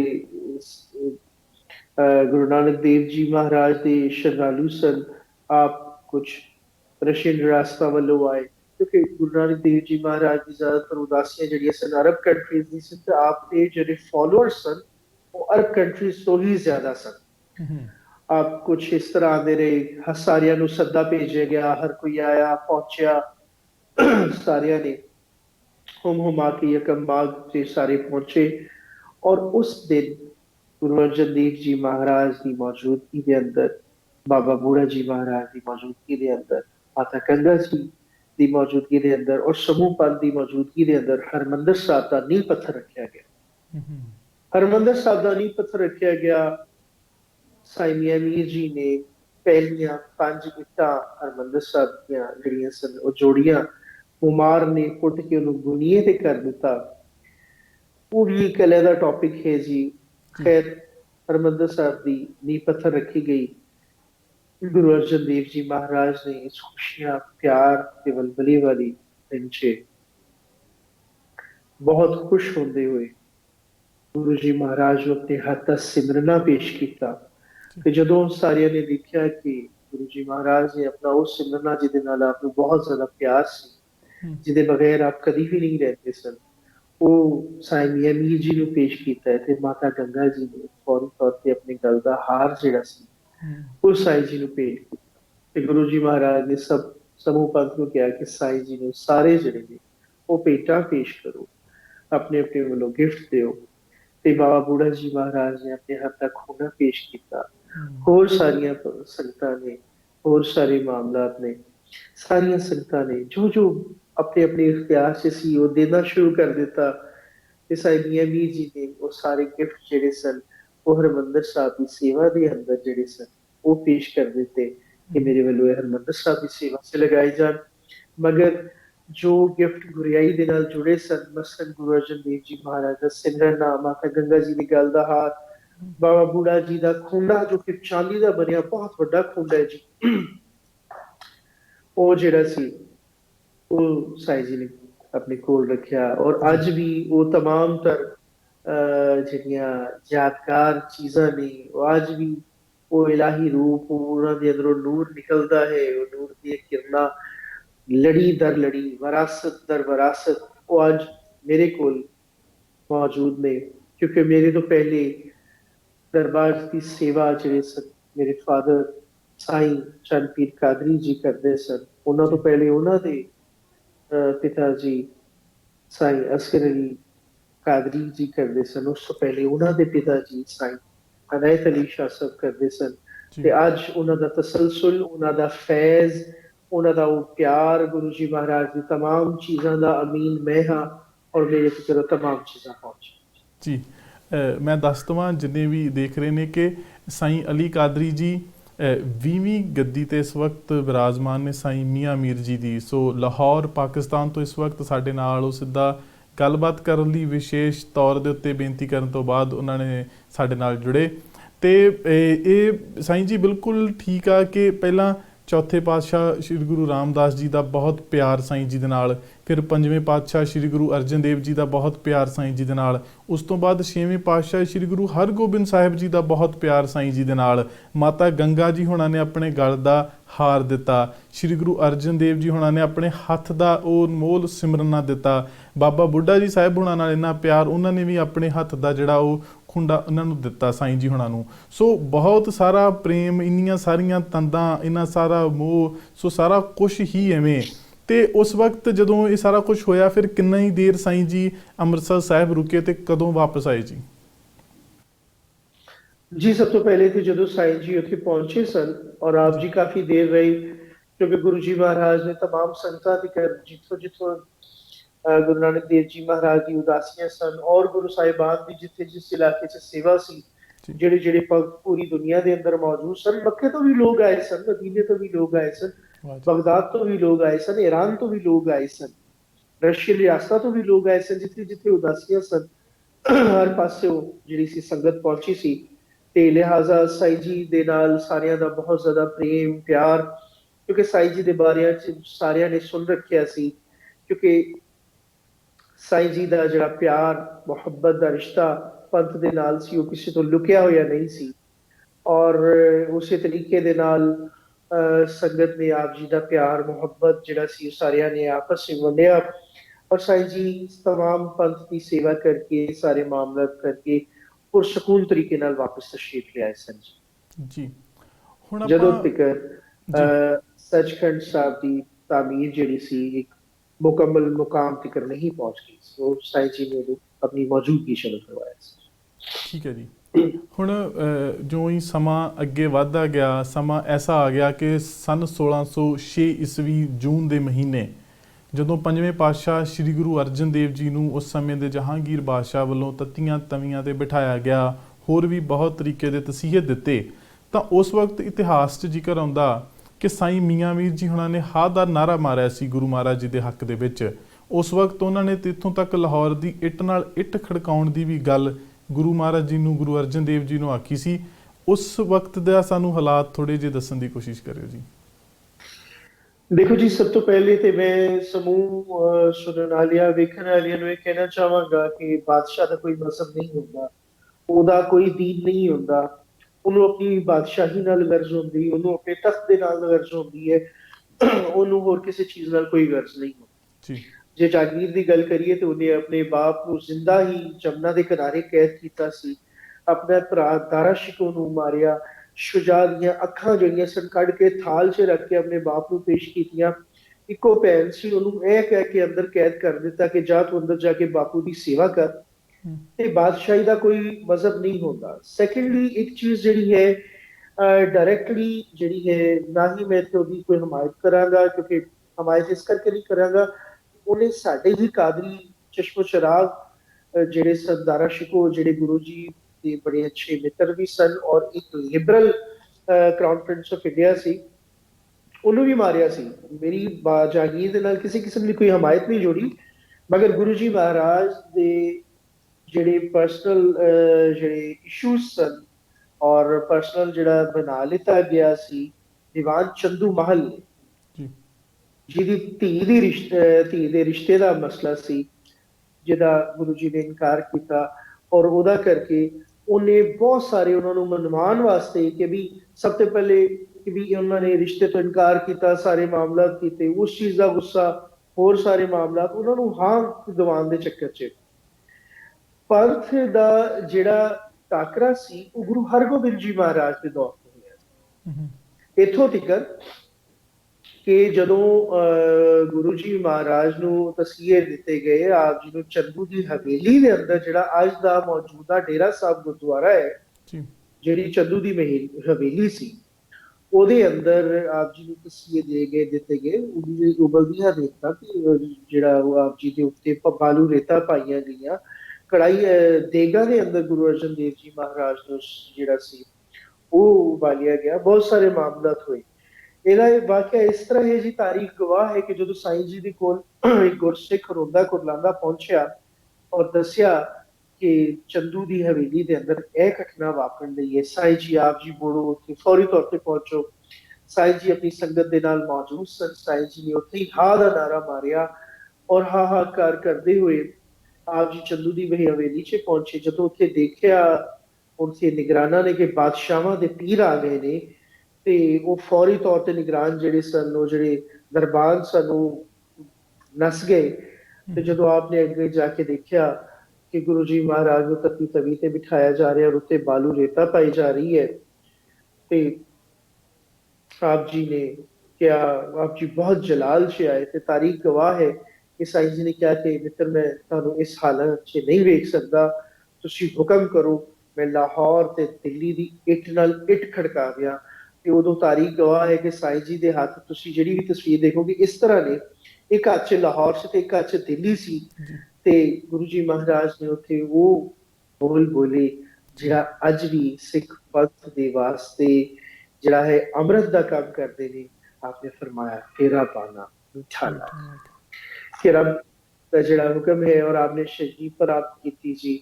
ਔਰ ਸਾਈਂ ਮੀਆਂ ਮੀਰ ਜੀ ਨੇ ਇਹਦਾ ਇੱਕ ਬੜਾ ਹੀ ਜਿਹੜਾ ਸਟਰੋਂਗ ਰਿਐਕਸ਼ਨ ਜਿਹੜਾ ਸੀ ਰਾਜ ਦਰਬਾਰ ਤੱਕ ਪਹੁੰਚਾਇਆ, ਇਹ ਸਾਰੇ ਮਾਮਲਾਤ ਕੀਤੇ ਔਰ ਗੁਰੂ ਜੀ ਮਹਾਰਾਜ ਨੂੰ ਇਸ ਤਰੀਕੇ ਨਾਲ ਸਾਰੇ ਮਾਮਲਾਤ। ਜੀ ਬਿਲਕੁਲ। ਉਹ ਜਦੋਂ ਗੁਰੂ ਮਹਾਰਾਜ ਨੇ ਫਰਮਾਇਆ ਕਿ ਤੇਰਾ ਭਾਣਾ ਮੀਠਾ ਲਾਗੇ, ਉਹ ਅੱਜ ਤੱਕ ਉਹ ਬੋਲ ਸਾਨੂੰ ਆਪਣੀਆਂ ਰੋਜ਼ ਦੀਆਂ ਜ਼ਿੰਦਗੀਆਂ ਵਿੱਚ ਅਸੀਂ ਜਦੋਂ ਵੀ ਕਿਤੇ ਉਦਾਸ ਹੁੰਦੇ ਹਾਂ, ਜਦੋਂ ਵੀ ਕੁਛ ਕੁਦਰਤ ਦਾ ਐਸਾ ਖੇਲ ਵਰਤਦਾ ਜੋ ਸਾਨੂੰ ਮਨਜ਼ੂਰ ਨਹੀਂ ਹੁੰਦਾ, ਤੇ ਉਦੋਂ ਪੰਜਵੇਂ ਪਾਤਸ਼ਾਹ ਦੇ ਬੋਲ ਇਹ ਫਰਮਾਏ ਹੋਏ, ਇਹ ਗੁਰਮੁਖ ਦੇ ਮੂੰਹੋਂ ਫਰਮਾਏ ਹੋਏ ਉਸ ਵਕਤ ਦੇ ਇਹ ਜਿਹੜੀ ਤੋਕਿਆ, ਅਸੀਂ ਸਾਰੇ ਹੀ ਸਿੱਖ ਜਾਂ ਮੁਸਲਿਮ ਅਸੀਂ ਯਾਦ ਕਰਕੇ ਤੇ ਆਪਣੇ ਆਪ ਨੂੰ ਉਸ ਸਿਚੁਏਸ਼ਨ ਦੇ ਅਕੋਰਡਿੰਗਲੀ ਢਾਲਣ ਦੀ ਜਿਹੜੀ ਕੋਸ਼ਿਸ਼ ਕਰਦੇ ਹਾਂ ਜੀ। ਜੀ ਇਹਦੇ 'ਚ ਕੋਈ ਸ਼ੱਕ ਵਾਲੀ ਗੱਲ ਨਹੀਂ ਹੈ ਜੀ। ਇਹ ਪਿਆਰ ਮਿੱਤਰਤਾ ਜਿਹੜੀ ਬਹੁਤ ਅੱਛੇ ਅੰਦਾਜ਼ ਨਾਲ ਚਲਦੀ ਆ ਰਹੀ ਸੀ। ਸਾਈਂ ਮੀਆਂ ਮੀਰ ਜੀ ਦਾ ਜਿਸ ਤਰ੍ਹਾਂ ਦਾ ਤਾਲੁਕ ਗੁਰੂ ਰਾਮਦਾਸ ਜੀ ਮਹਾਰਾਜ ਤੋਂ ਸ਼ੁਰੂ ਹੋਇਆ ਤੇ ਗੁਰੂ ਅਰਜਨ ਦੇਵ ਜੀ ਨੂੰ ਤੇ ਉਹਨਾਂ ਨੇ ਹਮੇਸ਼ਾ ਆਪਣੇ ਦਿਲ ਦੇ ਨਾਲ, ਸੀਨੇ ਦੇ ਨਾਲ ਲਗਾ ਕੇ ਰੱਖਿਆ। ਔਰ ਉਸੇ ਤਰ੍ਹਾਂ ਹੀ ਇਹ ਤਾਲੁਕ ਚਲਦਾ ਚਲਦਾ ਗੁਰੂ ਹਰਗੋਬਿੰਦ ਜੀ ਮਹਾਰਾਜ ਤੱਕ ਪਹੁੰਚਿਆ।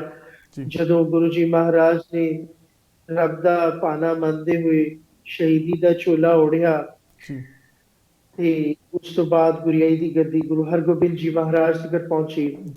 ਗੁਰੂ ਹਰਗੋਬਿੰਦ ਜੀ ਮਹਾਰਾਜ ਜਦੋਂ ਗੱਦੀ 'ਚ ਬੈਠੇ ਤੇ ਆਪ ਦੀ ਉਮਰ ਬਹੁਤ ਹੀ ਆਪ ਜਿਹੜੀ ਸਰੀਰਕ ਉਮਰ ਸੀ 11 ਸਾਲ ਦੇ ਕਰੀਬ ਲਿਖੀ ਜਾਂਦੀ ਹੈ ਜਾਂ ਉਸ ਤੋਂ ਘੱਟ ਲਿਖੀ ਜਾਂਦੀ ਹੈ। ਆਪ ਜੀ ਜਦੋਂ ਜਾਣ ਲੱਗੇ ਤੇ ਆਪ ਜੀ ਦੀ ਮਾਤਾ ਜੀ ਨੇ ਪੁੱਛਿਆ ਆਪ ਕਿੱਧਰ ਚੱਲੇ ਹੋ? ਦੱਸਿਆ ਜੀ ਸਾਈਂ ਮੀਆਂ ਮੀਰ ਜੀ ਦੇ ਕੋਲ ਚੱਲੇ ਆ, ਗੱਦੀ ਤੇ ਬੈਠੇ ਉਹਨਾਂ ਨੂੰ ਮਿਲਣ ਚੱਲੇ ਆ।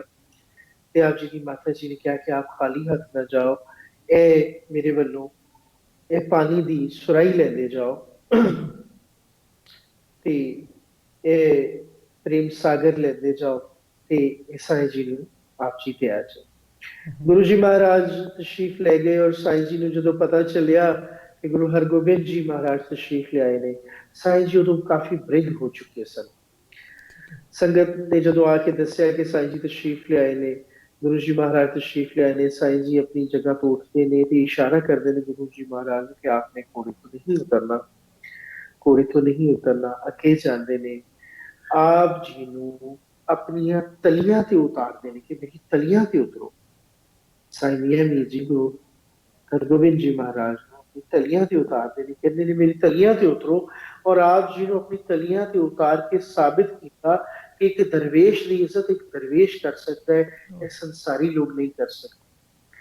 ਫਿਰ ਆਪ ਜੀ ਨੇ ਉਹ ਪ੍ਰੇਮ ਸਾਗਰ ਆਪ ਜੀ ਨੂੰ ਗਿਫਟ ਕੀਤਾ, ਜਿਹਦੀ ਤਸਵੀਰ ਆਪ ਦੇਖ ਰਹੇ ਹੋ ਜੀ। ਜੀ ਇਹਦੇ ਨਾਲ ਨਾਲ ਹੀ ਇਹ ਪਿਆਰ ਚੱਲਦਾ ਚੱਲਦਾ ਬਹੁਤ ਹੀ ਅੱਗੋਂ ਪਿਆਰ ਔਰ ਸਤਿਕਾਰ ਦਾ ਰਿਸ਼ਤਾ ਤਿੰਨ ਪਾਤਸ਼ਾਹੀਆਂ ਦੇ ਨਾਲ ਚੱਲਦਾ ਆਇਆ। ਜੀ ਮਗਰ ਪੰਥ ਨੇ ਇਹਦੇ ਅੰਦਰ ਇੱਕ ਕਾਫੀ ਗੈਪ ਜਿਹੜਾ ਸੀ ਉਹ ਪਾਈ ਰੱਖਿਆ ਕਿ ਉਸ ਸਿਲਸਿਲੇ ਨੂੰ ਫਿਰ ਅੱਗੇ, ਕਿਉਂਕਿ ਅੱਗੇ ਫਿਰ ਜੰਗਾਂ ਦੇ ਮਾਮਲਾ ਸ਼ੁਰੂ ਹੋ ਗਏ। ਫਿਰ ਗੁਰੂ ਜੀ ਹਰਗੋਬਿੰਦ ਜੀ ਮਹਾਰਾਜ ਨੂੰ ਜਦੋਂ ਕਿਲਾ ਗਵਾਲੀਅਰ ਕੈਦ ਕੀਤਾ ਗਿਆ, ਸਾਈਂ ਜੀ ਖੁਦ ਰਾਜ ਦਰਬਾਰੇ ਗਏ और राज दरबारे तो गुरु जी महाराज जी रिहाई का परवाना लिता और खुद आप जी ਨੂੰ किला ग्वालियर तो छुड़ाने वास्ते तशरीफ ले गए ਜੀ ਜੀ ਜੀ ਬਿਲਕੁਲ अपनी मौजूदगी च। ਜੀ ਜੇ ਵਾਕਿਆ ਇਸ ਤਰ੍ਹਾਂ ਹੋਇਆ ਸੀ ਕਿ ਗੁਰੂ ਹਰਗੋਬਿੰਦ ਜੀ ਮਹਾਰਾਜ ਬਹੁਤ ਹੀ ਜ਼ਿਆਦਾ ਜਿਹੜੇ ਸਨ ਉਹ ਬਿਮਾਰ ਹੋ ਗਏ ਸਨ ਜੇ ਕਿਲਾ ਗਵਾਲੀਅਰ ਦੇ ਅੰਦਰ। ਤੇ ਸਾਰੀ ਸੰਗਤ ਆਪਣੀ ਪੂਰੀ ਕੋਸ਼ਿਸ਼ ਕਰ ਚੁੱਕੀ ਸੀ ਮਗਰ ਰਿਹਾਈ ਦੇ ਮਾਮਲਾਤ ਨਹੀਂ ਹੋ ਰਹੇ ਸਨ। ਤੇ ਗੁਰੂ ਜੀ ਮਹਾਰਾਜ ਦੀ ਤਬੀਅਤ ਜਿਹੜੀ ਸੀ ਉਹ ਮਜ਼ੀਦ ਵੀਕ ਹੁੰਦੇ ਜਾ ਰਹੇ ਸਨ। ਤੇ ਫਿਰ ਬਾਬਾ ਬੁੱਢਾ ਜੀ ਨੇ ਜਿਹੜਾ ਸੀ ਪੈਗਾਮ ਸਾਈਂ ਮੀਆਂ ਮੀਰ ਜੀ ਨੂੰ ਪਹੁੰਚਾਇਆ ਕਿ ਆਪ ਜੀ ਬੋੜੋ ਜੀ ਔਰ ਸਾਰੇ ਮਾਮਲਾ ਸੰਭਾਲੋ। ਸਾਈਂ ਮੀਆਂ ਮੀਰ ਜੀ ਨੂੰ ਜਦੋਂ ਆਪ ਦੀ ਸਿਹਤ ਦੇ ਬਾਰੇ ਚ ਪਤਾ ਚੱਲਿਆ, ਆਪ ਖੁਦ ਇੱਕ ਬੁਢਾਪੇ ਦੇ ਆਲਮ ਚ ਆਪ ਸਹੀ ਸਨ, ਮ੍ਰਿਤ ਸਨ। आप राज दरबारे गए और आप जी की रिहाई का परवाना लेता और खुद किला ग्वालियर पहुंचे और आप जी ਨੂੰ ਰਿਹਾ ਕਰਵਾ ਕੇ ਆਏ। ਆਪ ਜੀ ਨੂੰ ਰਿਹਾ ਜਦੋਂ ਕਰਵਾ ਕੇ ਆ ਰਹੇ ਸਨ ਤੇ ਰਸਤੇ 'ਚ ਗਵਾਲੀਅਰ ਦੇ ਮੁਕਾਮ 'ਚ ਬਾਬਾ ਬੁੱਢਾ ਜੀ ਮਹਾਰਾਜ ਆਪਣੇ ਹੱਥਾਂ 'ਚ ਇੱਕ ਦੀਪ ਲੈ ਕੇ ਆਉਂਦੇ ਨੇ ਤੇ ਗੁਰੂ ਜੀ ਮਹਾਰਾਜ ਦੇ ਅੱਗੇ ਕਰਦੇ ਨੇ ਕਿ ਆਪ ਜੀ ਇਸ ਦੀਪ ਨੂੰ ਰੋਸ਼ਨ ਕਰਦੇ ਹੋ। ਆਪ ਜੀ ਦੀ ਰਿਹਾਈ ਦੀ ਖੁਸ਼ੀ 'ਚ ਅਸੀਂ ਸਭ ਦੀਪ ਮਾਲਾ ਕਰਨਾ ਚਾਹੁੰਦੇ ਹਾਂ। ਤੇ ਗੁਰੂ ਜੀ ਮਹਾਰਾਜ ਨੇ ਉਹ ਦੀਪ ਜਿਹੜਾ ਸੀ ਸਾਈਂ ਮੀਆਂ ਮੀਰ ਜੀ ਦੇ ਅੱਗੇ ਕਰ ਦਿੱਤਾ ਕਿ ਇਹਦੇ ਅਸਲ ਹੱਕਦਾਰ ਤੁਸੀਂ ਹੋ, ਆਪ ਜੀ ਇਸ ਦੀਪ ਨੂੰ ਰੋਸ਼ਨ ਕਰੋ। ਤੇ ਮੇਰੇ ਸਾਈਂ ਮੀਆਂ ਮੀਰ ਜੀ ਦੇ ਹੱਥ ਦਾ ਉਹ ਬਲਿਆ ਦੀਪ ਅੱਜ ਵੀ ਉਹਦੀ ਲੌ ਜਿਹੜੀ ਹੈ ਹਰਮੰਦਰ ਸਾਹਿਬ ਦੇ ਅੰਦਰ ਕਾਇਮ ਦਾਇਮ ਹੈ, ਜਿਹੜੀ ਹਮੇਸ਼ਾ ਕਾਇਮ ਦਾਇਮ ਰਹੀ। ਉਸ ਤੋਂ ਬਾਅਦ ਪੰਥ ਦੇ ਮਾਮਲਾ ਹੋਣਾ ਸ਼ੁਰੂ ਹੋ ਗਏ ਜੀ ਔਰ ਪੰਥ ਜਿਹੜੀ ਸੀ ਉਹ ਮੁਖਲਿਫ ਬਾਦਸ਼ਾਹਾਂ ਦੇ ਨਾਲ ਫਿਰ ਮਾਮਲਾ ਹੋਣਾ ਸ਼ੁਰੂ ਹੋ ਗਏ ਕਿਉਂਕਿ ਗੁਰੂ ਹਰਗੋਬਿੰਦ ਜੀ ਮਹਾਰਾਜ ਦੀ ਜਿਹੜੀ ਕੈਦ ਸੀ ਉਹ ਵੀ ਇਸ ਕਰਕੇ ਸੀ ਕਿ ਆਪ ਜੀ ਨੇ ਜਦੋਂ ਮੇਰੀ ਔਰ ਪੀਰੀ ਦੀ ਕਿਰਪਾਨਾ ਪਾਈਆਂ ਸਨ ਫਿਰ ਇਹ ਮਾਮਲਾ ਕਰਦੇ ਗਏ ਜੀ। ਤੇ ਇਹਦੇ ਨਾਲ ਹੀ ਜਦੋਂ ਛੇਵੇਂ ਪਾਤਸ਼ਾਹ ਸ੍ਰੀ ਹਰਗੋਬਿੰਦ ਸਾਹਿਬ ਜੀ ਗਵਾਲੀਅਰ ਦੇ ਕਿਲੇ ਤੋਂ ਰਿਹਾ ਹੋਏ ਸਨ, ਉਦੋਂ ਫਿਰ ਆਪਣੇ ਸਾਰੇ ਬਾਕੀ ਨਾਲ ਦੇ 52 ਰਾਜਿਆਂ ਦੇ ਨਾਲ ਉਹ ਲਾਹੌਰ ਵੀ ਗਏ, ਉੱਥੇ ਵੀ ਕੁਛ ਚਿਰ ਰੁਕੇ, ਉੱਥੇ ਵੀ ਸਾਈਂ ਜੀ ਨੂੰ ਮਿਲਣ ਗਏ, ਠਹਿਰੇ। ਉਹਦੇ ਬਾਰੇ ਥੋੜਾ ਜਿਹਾ ਸਾਨੂੰ ਜ਼ਰੂਰ ਦੱਸਿਓ जी। क्योंकि आप बहुत ज्यादा बीमार हो चुके सन गुरु जी महाराज और साईं जी ने मुनासिब समझा क्योंकि राज दरबारों फिर छेड़छाड़ बहुत ज्यादा बढ़ चुकी सी क्योंकि साईं जी का एक रूप दबदबा और आपकी हैबत सी क्योंकि आप बादशाहों के पीर सन। उस वक्त जो बादशाह मौजूद सी आप उहदे बाप दे भी पीर सन और साईं जी दे दुनिया के मुख्तलिफ मुल्कों के बादशाहों नाल बहुत मजबूत रखते सन।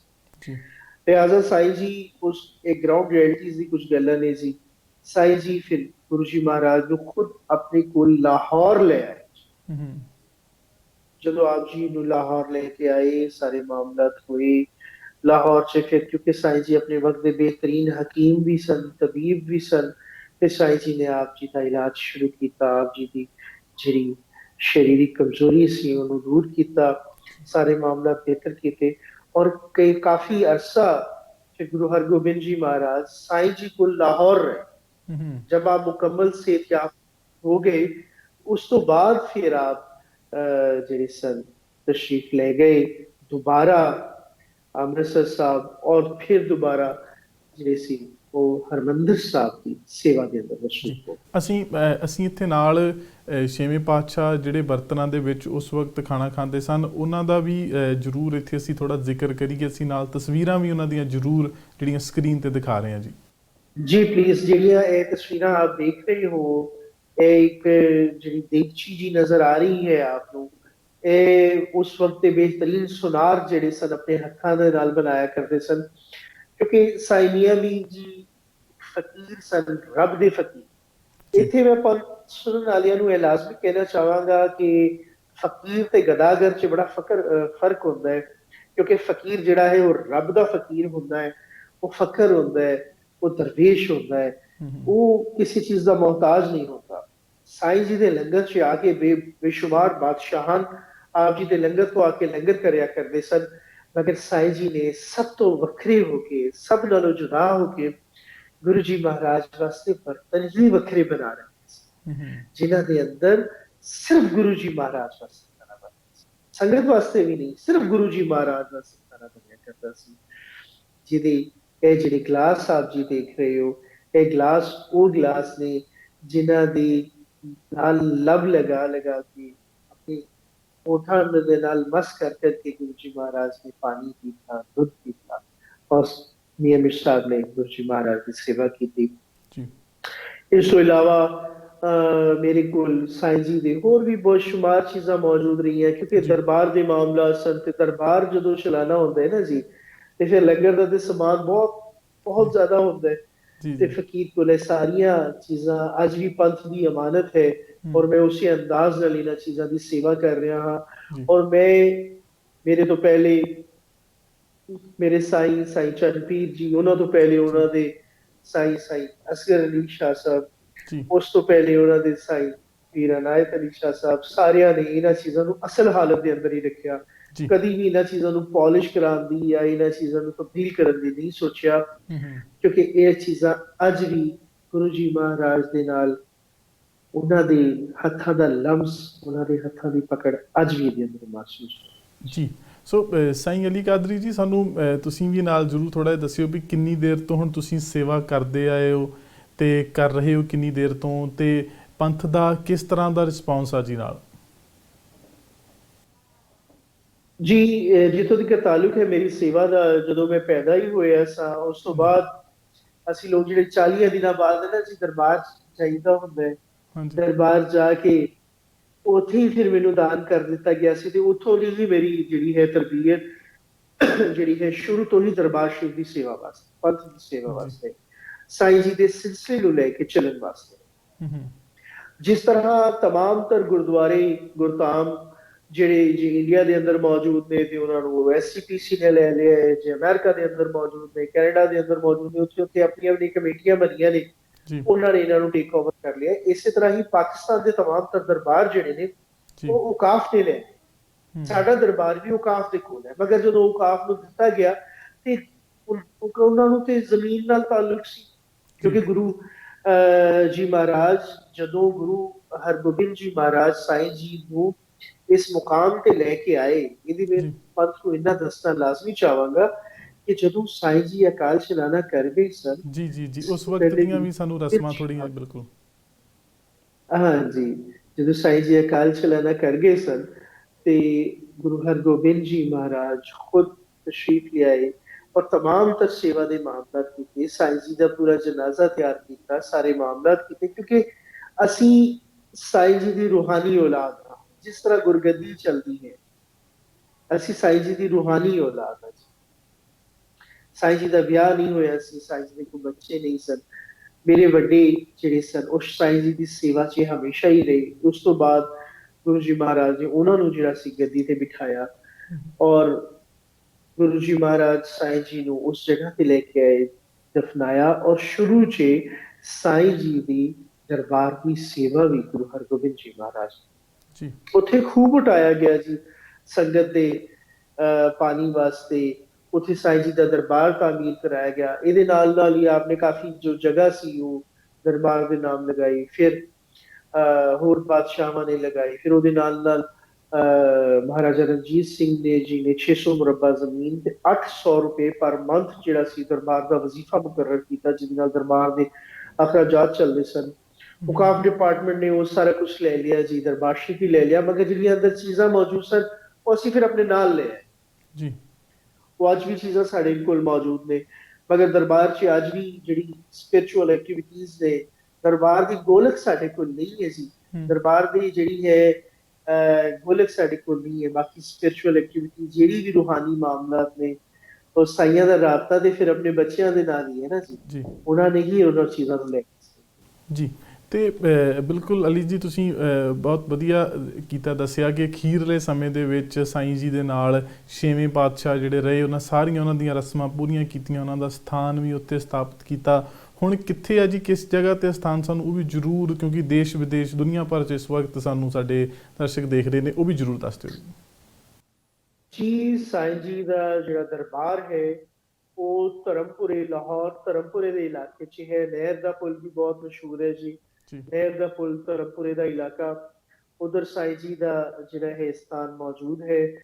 ਔਰ ਸਾਈਂ ਜੀ ਦਾ ਜਿਹੜਾ ਦਰਬਾਰ ਹੈ, ਇਹਦੀ ਕੰਸਟਰਕਸ਼ਨ ਜਦੋਂ ਸ਼ੁਰੂ ਕਰਵਾਈ ਗਈ ਗੁਰੂ ਜੀ ਮਹਾਰਾਜ ਦੇ ਦੌਰ 'ਚ, ਇਹ ਬਿਲਕੁਲ ਇਸੇ ਤਰ੍ਹਾਂ ਹੀ ਜਿਸ ਤਰ੍ਹਾਂ ਹਰਮੰਦਰ ਸਾਹਿਬ ਬਿਲਕੁਲ ਆਪਣੇ ਪ੍ਰੈਮਿਸਿਸ ਦੇ ਸੈਂਟਰ 'ਚ ਬਣਾਇਆ ਗਿਆ ਨਾ ਜੀ, ਜੀ। ਉਸੇ ਤਰ੍ਹਾਂ ਹੀ ਗੁਰੂ ਜੀ ਮਹਾਰਾਜ ਨੇ ਇਹਨੂੰ ਵੀ ਬਿਲਕੁਲ ਸੈਂਟਰ ਦੇ ਅੰਦਰ ਬਣਵਾਇਆ ਹੈ ਜੀ। ਹੂੰ ਤੇ ਇਹ ਲਾਹੌਰ ਧਰਮਪੁਰੇ ਦੇ ਇਲਾਕੇ 'ਚ ਜੀ ਇਹਦੇ ਨਾਲ ਜੇ ਕਿਸੇ ਨੂੰ ਦਰਬਾਰ ਸ਼ਰੀਫ ਜੀ ਦੇ ਬਾਰੇ 'ਚ ਕਿਸੇ ਵੀ ਕਿਸਮ ਦਾ ਕੋਈ ਵੀ ਸਵਾਲ ਕਰਨਾ ਹੋਏ, ਕਿਸੇ ਨੂੰ ਦਰਬਾਰ ਸ਼ਰੀਫ ਦੀ ਲੋਕੇਸ਼ਨ ਨਹੀਂ ਮਿਲਦੀ, ਤੇ ਇੱਥੇ ਮੈਂ ਇਹ ਚੀਜ਼ ਲਾਜ਼ਮੀ ਦੱਸਣਾ ਚਾਹਾਂਗਾ ਕਿ ਦਰਬਾਰ ਸ਼ਰੀਫ ਦੀ ਆਫੀਸ਼ੀਅਲ ਵੈਬਸਾਈਟ ਹੈ ਜੀ www.mianmir.org ਜੀ। ਔਰ ਅਗਰ ਜੇ ਤੁਹਾਡੇ ਸਟੂਡੀਓ ਵਾਲੇ ਮਿਹਰਬਾਨੀ ਕਰਨ, ਇਹਦੇ ਨਾਲ ਮੇਰੇ ਫੋਨ ਨੰਬਰ ਦੀ ਵੀ ਸਲਾਈਡ ਲਗਾ ਦੇਣ, ਤਾਂ ਕਿ ਪੰਥ ਦੇ ਅੰਦਰ ਜਿਹੜਾ ਵੀ ਮੇਰੇ ਨਾਲ ਜਿਸ ਵੀ ਕਿਸਮ ਦਾ ਕੋਈ ਵੀ ਗੱਲਬਾਤ ਕਰਨਾ ਚਾਹੇ, ਜੀ ਮੈਂ ਹਰ ਵੇਲੇ ਓਪਨ ਹਾਂ ਜੀ। ਮੇਰਾ ਜਿਹੜਾ ਨੰਬਰ ਹੈ ਜੀ, ਜਿਹੜਾ ਯੂਨੀਵਰਸਲ ਨੰਬਰ ਹੈ ਜੀ, ਮੇਰਾ ਹੈ ਜੀ +923334284556 ਜੀ। ਤੇ ਇਹਦੇ ਨਾਲ ਹੀ ਸਾਈਂ ਜੀ, ਜਦੋਂ ਪਿਛਲੇ ਸਾਲ ਅਸੀਂ ਦੇਖਿਆ ਕਿ 432ਵਾਂ ਸਾਲਾਂ ਬਾਅਦ ਜਦੋਂ ਹਿੰਦੁਸਤਾਨ ਵਾਲੇ ਪਾਸਿਓਂ ਪੰਜਾਬ, ਇੱਧਰ ਚੜ੍ਹਦੇ ਪੰਜਾਬ ਵਾਲੇ ਪਾਸਿਓਂ ਉਸ ਵਕਤ ਸੰਗਤ ਜਿਹੜੀ ਆ ਕਰਤਾਰਪੁਰ ਸਾਹਿਬ ਪਹੁੰਚੀ, ਤੁਸੀਂ ਉਹਨਾਂ ਦਾ ਸਵਾਗਤ ਕੀਤਾ। ਉੱਥੇ ਜਿਹੜਾ ਨੀਂਹ ਪੱਥਰ ਦਿਵਸ ਉੱਥੇ ਮਨਾਇਆ ਗਿਆ। ਸੋ ਸਾਨੂੰ ਪਿਛਲੇ ਸਾਲ ਦੀਆਂ ਕੁਝ ਯਾਦਾਂ, ਉਹ ਮਾਹੌਲ ਕਿਵੇਂ ਰਿਹਾ ਇੰਨੇ ਲੰਮੇ ਸਮੇਂ ਬਾਅਦ, ਉਹ ਵੀ ਪਲੀਜ਼ ਕੁਝ ਦੱਸਿਓ ਸਾਨੂੰ ਜੀ। ਸਭ ਤੋਂ ਪਹਿਲੇ ਤੇ ਜਦੋਂ ਦਾ ਮੈਂ ਸੇਵਾ ਮੇਰੀ ਜਿਵੇਂ ਲਗਾਈ ਗਈ, ਜੀ। ਮੇਰੇ ਫਾਦਰ ਸਾਈ ਚੰਦਪੀਰ ਜੀ ਹਲੇ ਵੀ ਆਪ ਜ਼ਿੰਦਾ ਨੇ, ਰੱਬ ਆਪ ਨੂੰ ਲੰਬੀ ਜ਼ਿੰਦਗੀ ਦੇ, ਸਿਹਤ ਤੰਦਰੁਸਤੀ ਦੇ। ਜਦੋਂ ਆਪਨੇ ਸੇਵਾ ਮੇਰੀ ਸਪੁਰਦ ਕੀਤੀ ਤੇ ਮੈਂ ਇਹਦੇ 'ਚ ਬਹੁਤ ਘਾਟ ਵੇਖੀ ਕਿ ਸੰਗਤ ਵੱਲੋਂ ਰਾਬਤਾ ਬਹੁਤ ਘੱਟ ਹੈ। ਔਰ ਬਿਲਕੁਲ ਹੀ ਜਿਹੜੀ ਸਾਈਂ ਜੀ ਦੀ ਸੇਵਾਵਾਂ ਨੇ, ਉਹ ਸੰਗਤ ਬਿਲਕੁਲ ਭੁਲਾਈ ਬੈਠੀ ਹੈ। ਅਸੀਂ ਦਰਬਾਰ ਵੱਲੋਂ ਹਮੇਸ਼ਾ ਹੀ ਸੰਗਤ ਨੂੰ, ਚਾਹੇ ਵੀਡੀਓ ਮੈਸੇजेस ਦੇ ਜ਼ਰੀਏ, ਮੁਖਤਲਿਫ ਟੀਵੀਜ਼ ਦੇ ਜ਼ਰੀਏ, ਅਖਬਾਰਾਂ ਦੇ ਜ਼ਰੀਏ, ਹਮੇਸ਼ਾ ਉਹਨਾਂ ਨੂੰ ਮੁਖਤਲਿਫ ਮੌਕਿਆਂ 'ਚ ਮੁਬਾਰਕਬਾਦ ਦਿੰਦੇ ਰਹੇ। ਮਸਲਨ ਗੁਰੂ ਜੀ ਮਹਾਰਾਜ ਦਾ, ਗੁਰੂ ਹਰਗੋਬਿੰਦ ਜੀ ਮਹਾਰਾਜ ਦਾ ਕਿਲ੍ਹਾ ਗਵਾਲੀਅਰ ਤੋਂ ਜਿਹੜਾ ਸੀ ਰਿਹਾਈ ਦੀ ਮੁਬਾਰਕਬਾਦ ਦਿੰਦੇ ਰਹੇ, ਦੱਸਦੇ ਰਹੇ ਸੰਗਤ ਨੂੰ ਕਿ ਸਾਈਂ ਜੀ ਖੁਦ ਤਸ਼ਰੀਫ ਲੈ ਕੇ ਸਾਰੇ ਮਾਮਲਾਤ ਹੋਏ। ਇਸ ਤਰ੍ਹਾਂ ਗੁਰੂ ਅਰਜਨ ਦੇਵ ਜੀ ਮਹਾਰਾਜ ਦੀ ਸ਼ਹੀਦੀ ਦੇ ਮਾਮਲਾਤ ਜਿਸ ਬਾਰੇ 'ਚ ਜਿਹੜਾ ਹੈ ਹਾਥ ਇੱਕ ਮਨਾਰੇ ਦੇ ਬਾਰੇ 'ਚ। ਮਗਰ ਜਦੋਂ ਵੀ ਸੰਗਤ ਨਾਲ ਗੱਲ ਕੀਤੀ ਕਿ ਆਪ ਸਭ ਨੂੰ ਮੁਬਾਰਕ ਹੋਏ ਕਿ ਹਰਿਮੰਦਰ ਸਾਹਿਬ ਦਾ ਅੱਜ ਪਹਿਲੀ ਮਾਘ ਹੈ, ਹਰਿਮੰਦਰ ਸਾਹਿਬ ਦਾ ਨੀਂਹ ਪੱਥਰ ਦਿਵਸ ਹੈ, ਤੇ ਮੈਨੂੰ ਕਿਸੇ ਕਿਸਮ ਦਾ ਕੋਈ ਰਿਸਪੌਂਸ ਨਹੀਂ ਮਿਲਿਆ ਜੀ। ਕਿਉਂਕਿ ਇੱਥੇ ਮੈਂ ਇੱਕ ਚੀਜ਼ ਤੇ ਆਪਣੇ ਦਿਲ ਦੀ ਗੱਲ ਲਾਜ਼ਮੀ ਕਰਨਾ ਚਾਹਾਂਗਾ ਕਿ ਜਿੱਥੇ ਹਰ ਕੋਈ ਆਪਣੇ ਆਪਣੇ ਸਥਾਨ, ਆਪਣੇ ਆਪਣੇ ਡੇਰਿਆਂ, ਆਪਣੇ ਆਪਣੇ ਬਿਲਡਿੰਗਸ ਦੇ ਜਿਹੜਾ ਹੈ ਉਹ ਨੀਂਹ ਪੱਥਰ ਦਿਵਸ ਮਨਾਉਂਦੇ ਨੇ, ਗੱਜ ਵੱਜ ਕੇ ਆਪਣੇ ਘਰਾਂ ਦੇ ਬਾਹਰ, ਆਪਣੇ ਪਲਾਜ਼ਿਆਂ ਦੇ ਬਾਹਰ, ਆਪਣੀ ਬਿਲਡਿੰਗਸ ਦੇ ਬਾਹਰ, ਆਪਣੇ ਆਪਣੇ ਡੇਰਿਆਂ ਦੇ ਬਾਹਰ ਤਖਤੀਆਂ ਲਾਉਂਦੇ ਨੇ ਕਿ ਜੀ ਇਹਦਾ ਫਾਊਂਡੇਸ਼ਨ ਡੇ ਫਲਾਣੇ ਦਿਨ ਰੱਖਿਆ ਗਿਆ, ਇਹਦਾ ਨੀਂਹ ਪੱਥਰ ਫਲਾਣੇ ਦਿਨ ਰੱਖਿਆ ਗਿਆ। ਉਹਨਾਂ ਵਾਸਤੇ ਉਹ ਦਿਨ ਬੜੇ ਅਹਿਮ ਨੇ। ਤੇ ਮੇਰਾ ਪੰਥ ਤੋਂ ਬੜੀ ਬੜੀ ਸਤਿਕਾਰ ਤੇ ਬੜੀ ਇੱਜ਼ਤ ਦੇ ਨਾਲ ਬੜੀ ਬੇਨਤੀ ਹੈ ਕਿ ਕੀ ਹਰਿਮੰਦਰ ਸਾਹਿਬ ਦਾ ਨੀਂਹ ਪੱਥਰ ਦਿਵਸ ਕੋਈ ਅਹਿਮੀਅਤ ਨਹੀਂ ਰੱਖਦਾ? ਪੰਥ ਹਰਿਮੰਦਰ ਸਾਹਿਬ ਦੇ ਨੀਂਹ ਪੱਥਰ ਨੂੰ ਕਿਉਂ ਭੁਲਾਈ ਬੈਠੀ? ਕੀ ਸਾਨੂੰ ਸਾਰਿਆਂ ਨੂੰ ਰਲ ਕੇ ਹਰਿਮੰਦਰ ਸਾਹਿਬ ਦਾ ਨੀਂਹ ਪੱਥਰ ਦਿਵਸ ਨਹੀਂ ਮਨਾਉਣਾ ਚਾਹੀਦਾ? ਜੇ ਮਨਾਉਣਾ ਚਾਹੀਦਾ ਹੈ ਤੇ ਇਹਦੀ ਸ਼ੁਰੂਆਤ ਅੱਜ ਤੋਂ ਹੀ ਕਰੋ, ਕਿਉਂਕਿ 13 ਜਨਵਰੀ ਜ਼ਿਆਦਾ ਦੂਰ ਨਹੀਂ ਹੈਗੀ। ਅੱਜ ਦਿਨ ਗੁਜ਼ਰਦੇ ਜਾ ਰਹੇ ਨੇ, ਦਿਨ ਜਿਹੜੇ ਨੇ ਉਹ ਲਮਹਿਆਂ ਦੇ ਬਰਾਬਰ, ਉਹ ਲਮਹੇ ਜਿਹੜੇ ਨੇ ਉਹ ਘੰਟਿਆਂ ਦੇ ਬਰਾਬਰ, ਉਹ ਘੰਟੇ ਮਿੰਟਾਂ ਦੇ ਬਰਾਬਰ, ਉਹ ਮਿੰਟ ਜਿਹੜੇ ਨੇ ਸਕਿੰਟਾਂ ਦੇ ਲਿਹਾਜ਼ ਨਾਲ ਗੁਜ਼ਰਦੇ ਜਾ ਰਹੇ ਨੇ। मेरी तमाम पंथ तो बेनती है कि आप सब अपने अपने घरां ਦੇ ਅੰਦਰ ਆਪਣੇ ਆਪਣੇ ਬੱਚਿਆਂ ਦੇ ਨਾਲ ਆਪਣੇ ਆਪਣੇ ਗੁਰੂ ਘਰਾਂ ਦੇ ਅੰਦਰ ਆਪਣੀ ਆਪਣੀ ਸੰਗਤ ਦੇ ਨਾਲ ਔਰ ਜਿਹੜੇ ਵਿਦਵਾਨ ਨੇ ਪੰਥ ਦੇ ਉਹ ਆਪਣੇ ਆਪਣੇ ਸ਼ਰਧਾਲੂਆਂ ਦੇ ਨਾਲ ਹਰਮੰਦਰ ਸਾਹਿਬ ਦਾ ਨੀਂਹ ਪੱਥਰ ਦਿਵਸ ਲਾਜ਼ਮੀ ਮਨਾਉਣ ਕਿ ਇਸ ਦਿਵਸ ਦਾ ਇੰਤਜ਼ਾਰ ਖੁਦ ਗੁਰੂ ਰਾਮਦਾਸ ਜੀ ਮਹਾਰਾਜ ਨੇ ਕੀਤਾ ਔਰ ਖੁਦ ਗੁਰੂ ਅਰਜਨ ਦੇਵ ਜੀ ਮਹਾਰਾਜ ਨੇ ਇਸ ਦਿਵਸ ਨੂੰ ਬੜੀ ਖੁਸ਼ੀਆਂ ਮਾਣ ਤੇ ਚਾਵਾਂ ਦੇ ਨਾਲ ਮਨਾਇਆ ਜੀ ਔਰ ਖੁਦ ਮੇਰੇ ਸਾਈਂ ਨੇ ਜਿਸ ਤਰ੍ਹਾਂ ਹਰਮੰਦਰ ਸਾਹਿਬ ਦਾ ਨੀਂਹ ਪੱਥਰ ਵੀ ਰੱਖਿਆ ਔਰ ਹਰਮੰਦਰ ਸਾਹਿਬ ਜਿਹੜਾ ਸੱਚਖੰਡ ਸੀ ਉਹਨੂੰ ਪੂਰਾ ਤਕਮੀਲ ਕਰਵਾ ਕੇ ਆਪ ਤਸ਼ਰੀਫ ਲਿਆਏ ਸਨ ਇਹ ਬੜੀ ਅਹਿਮੀਅਤ ਰੱਖਦੀ ਹੈ ਸਿੰਘ ਸਾਹਿਬ ਇਹ ਗੱਲਾਂ ਬਹੁਤ ਅਹਿਮੀਅਤ ਰੱਖਦੀਆਂ ਨੇ ਜੀ ਇਹ ਮੈਂ ਸਾਈਂ ਅਲੀ ਰਜ਼ਾ ਪੰਥ ਨੂੰ ਬੇਨਤੀ ਕਰਨਾ ਹਾਂ ਆਪ ਦੇ ਇਸ ਚੈਨਲ ਦੇ ਜ਼ਰੀਏ ਆਪ ਦੇ ਇਸ ਪ੍ਰੋਗਰਾਮ ਦੇ ਜ਼ਰੀਏ ਕਿ ਖੁਦਾ ਦੇ ਵਾਸਤੇ ਰੱਬ ਦਾ ਨਾਮ ਲਓ ਕਿ ਹਰਮੰਦਰ ਸਾਹਿਬ ਦਾ ਨੀਂਹ ਪੱਥਰ ਦਿਵਸ ਵੀ ਲਾਜ਼ਮੀ ਮਨਾਓ ਇਹ ਦਿਵਸ ਬੜੀ ਮੁਸ਼ਕਿਲਾਂ ਦੇ ਨਾਲ ਆਇਆ ਸੀ ਹਮ, ਇਹਦਾ ਜੀ ਮਨਾਉਣਾ ਬਹੁਤ ਜ਼ਰੂਰੀ ਜੀ ਸਾਈਂ ਜੀ ਇਸ ਸਾਰੇ ਕੁਝ ਬਾਰੇ ਤੁਸੀਂ ਕਦੀ ਐਸਜੀਪੀਸੀ ਨਾਲ ਜਾਂ ਹੋਰ ਸਿੱਖ ਜਥੇਬੰਦੀਆਂ ਨਾਲ ਮਨਾਉਣ ਦੀ ਮਿਲਣ ਦੀ ਕੋਸ਼ਿਸ਼ ਕੀਤੀ ਗਈ ਜਾਂ ਕਿਵੇਂ ਦਾ ਰਿਸਪਾਂਸ ਮਿਲਦਾ ਰਿਹਾ ਜੀ ਫਿਰ ਅੱਗੋਂ ਜੀ ਲੰਬੇ ਅਰਸੇ ਤੋਂ ਜੀ ਹਮੇਸ਼ਾ ਹੀ ਜੀ ਜਿੱਥੇ ਤੱਕ ਤਾਲੁਕ ਹੈ ਐਸਜੀਪੀਸੀ ਉਹਦੇ ਨਾਲ ਤੇ ਸਾਈਆਂ ਦਾ ਵਾਹ ਹਮੇਸ਼ਾ ਤੋਂ ਪਿਆਰ ਆ ਹਮ, ਮੇਰੇ ਤੋਂ ਪਹਿਲੇ ਮੇਰੇ ਤੋਂ ਵੱਡੇ ਸਾਈਂ ਸਾਈਂ ਚੰਦ ਪੀਰ ਜੀ ਅਸੀਂ ਹਰਿਮੰਦਰ ਸਾਹਿਬ ਕਾਫੀ ਦਫਾ ਮੱਥਾ ਟੇਕਣ ਵੀ ਗਏ ਸਾਰੇ ਮਾਮਲਾਤ ਕੀਤੇ ਹਰ ਇੱਕ ਚੀਜ਼ ਕੀਤੀ ਮਗਰ ਕੋਈ ਵੀ ਇਸ ਪਾਸੇ ਨਹੀਂ ਆਂਦਾ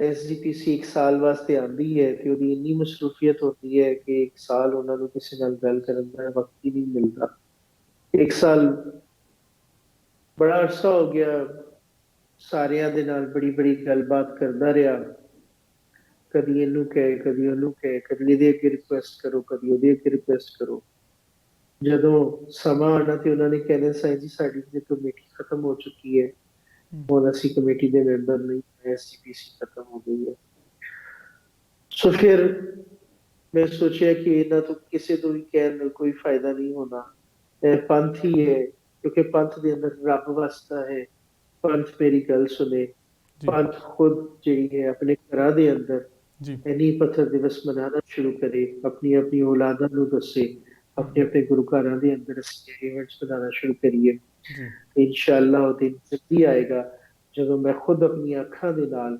ਹਰਮੰਦਰ ਸਾਹਿਬ ਦਾ ਨੀਂਹ ਪੱਥਰ ਦਿਵਸ ਜਿਹੜਾ ਹੈ ਮਨਾਉਂਦੇ ਹੋਏ ਵੇਖਾਂਗਾ ਉੱਥੇ ਮੌਜੂਦ ਹੋਵਾਂਗਾ ਜੀ ਉੱਥੇ ਉਸੇ ਤਰ੍ਹਾਂ ਹੀ ਦੂਜੇ ਖੁਸ਼ੀਆਂ ਦੇ ਦਿਨਾਂ ਦੀ ਤਰ੍ਹਾਂ ਉੱਥੇ ਵੀ ਫਾਇਰਵਰਕਸ ਹੋਣਗੇ ਉੱਥੇ ਵੀ ਅਖੰਡ ਪਾਠ ਸਾਹਿਬ ਹੋਣਗੇ ਜੀ ਉੱਥੇ ਵੀ ਖੁਸ਼ੀਆਂ ਦੇ ਚਕਾਰੇ ਗੁੰਜਣਗੇ ਉੱਥੇ ਵੀ ਫਤਿਹ ਦੀ ਸਾਂਝ ਹੋਏ ਜੀ ਬਿਲਕੁਲ ਤੇ ਜਦੋਂ ਪਿਛਲੇ ਸਾਲ ਕਰਤਾਰਪੁਰ ਸਾਹਿਬ ਦਾ ਲਾਂਘਾ ਖੁੱਲਣ ਤੋਂ ਬਾਅਦ ਪਹਿਲੀ ਵਾਰੀ ਸੰਗਤ ਜਿਹੜੀ ਇੱਧਰੋਂ ਪਹੁੰਚੀ ਸੀ ਸਾਨੂੰ ਉਹ ਵੀ ਵਾਕਿਆ ਜ਼ਰੂਰ ਸਾਡੇ ਨਾਲ ਸਾਂਝੇ ਕਰਿਓ 101 ਜੋ ਸਿੰਘਾਂ ਦਾ ਜਥਾ ਪਿਛਲੇ ਸਾਲ ਪਾਕਿਸਤਾਨ ਕਰਤਾਰਪੁਰ ਸਾਹਿਬ ਆਇਆ ਸੀ ਤੁਸੀਂ ਵੀ ਅੱਗੋਂ ਉੱਥੇ ਮਿਲਣ ਆਏ ਤੇ ਉਹ ਕਿਸ ਵਕਤ ਉਦੋਂ ਦਾ ਮਾਹੌਲ ਕੀ ਸੀ